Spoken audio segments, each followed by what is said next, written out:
Válgame el guerrero y los pastelitos de limón, que hoy dejamos de comer frijoles para comer jamón. Hola, ¿qué tal amigos? Soy Jack Durán después de una larga pausa en el canal y volviendo a surcar los aires ahora que por fin tenemos noticias de interés sobre la tercera temporada de House of the Dragon. Vienen nuevas caras a participar en el Juego de Tronos, 4 eventos y batallas sumamente cruciales que podrían cambiar la historia que conocemos y ¡boom! La contestación de Ryan Condal a las duras críticas de George R.R. Martin.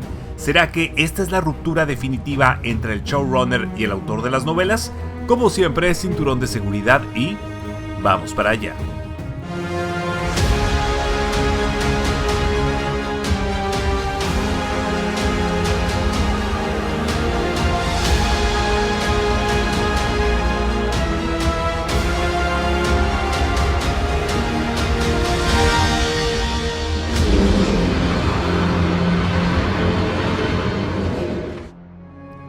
Antes de comenzar, hay advertencia de leves spoilers, por lo que si no te molesta podemos continuar. Arrancamos con el listado de directores de los 8 episodios que se estrenarán en 2026, teniendo a Lonnie Perister a cargo del sexto y el primero, lo cual es un buen arranque, pues fue el encargado de traernos La Cosecha Roja, que fue el séptimo capítulo de la segunda temporada.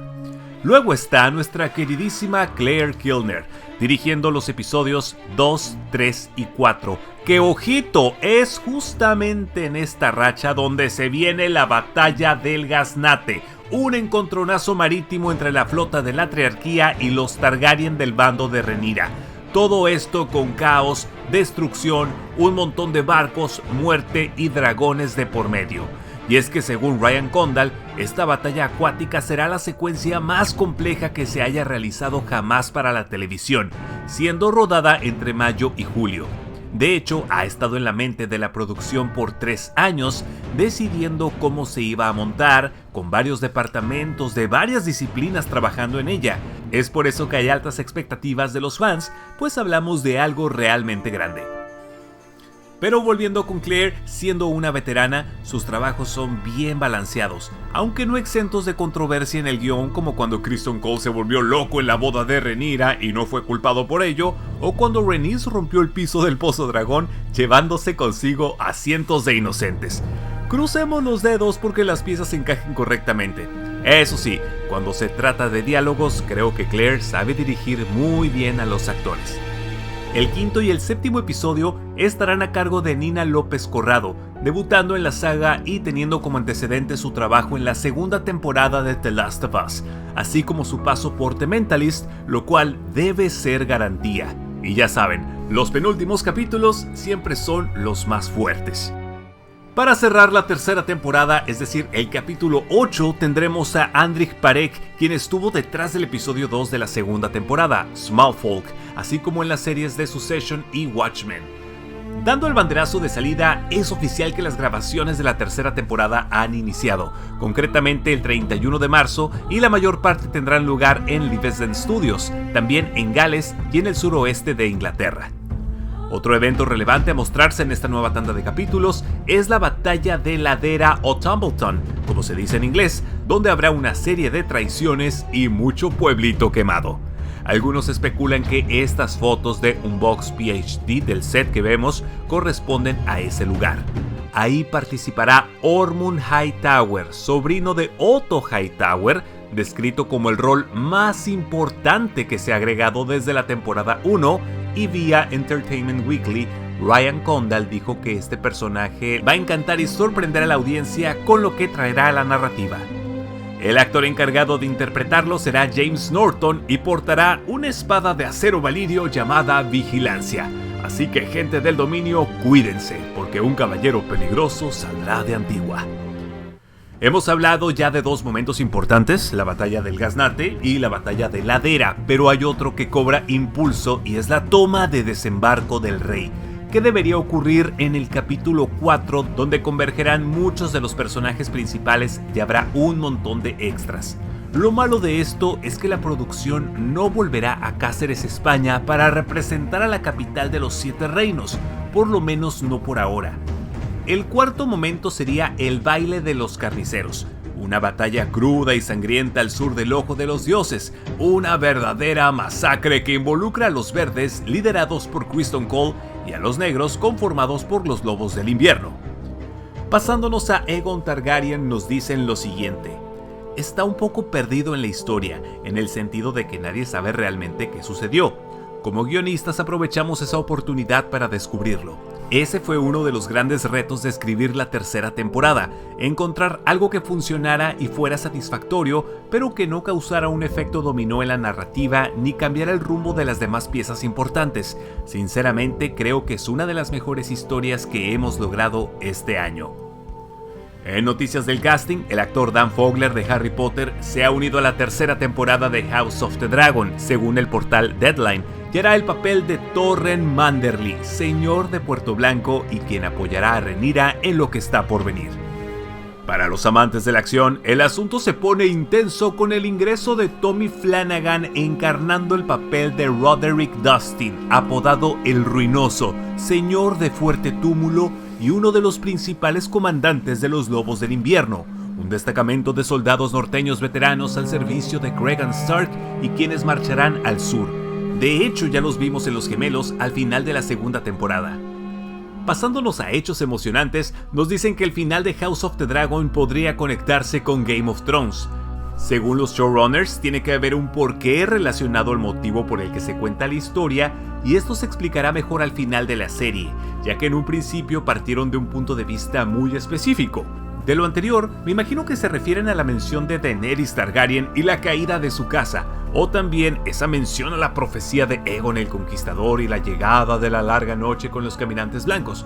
Lo cierto es que en el medio estará la serie del Caballero de los Siete Reinos de los cuentos de Dunk y Egg a estrenarse a finales de este año, y si las cosas pintan bien, tendremos muchas otras series relacionadas que conecten el lore. En entrevista para Entertainment Weekly, Ryan Condal comentó sobre la producción.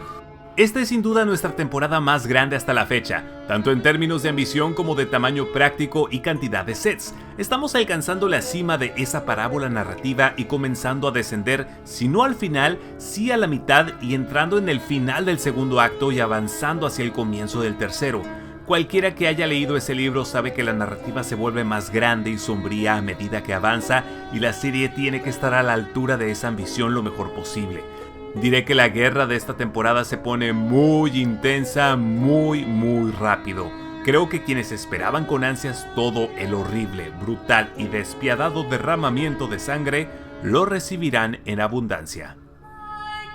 Y ahora sí, nos vamos con el chisme completo, pues Ryan Condal por fin habló sobre las declaraciones de George R.R. Martin, donde criticó todo lo que estuvo mal con la segunda temporada de House of the Dragon y el mal rumbo que está llevando la historia, mencionando a Maelor, uno de los hijos de Aegon II, que no apareció, y cómo su ausencia desata un efecto mariposa que tendrá consecuencias graves en el destino de personajes como Rhaenyra Targaryen o de su propia madre, Helaena Targaryen, pues dos hechos colisionan para llevarnos a desenlaces coherentes en los libros y eso no pasará en la versión televisiva.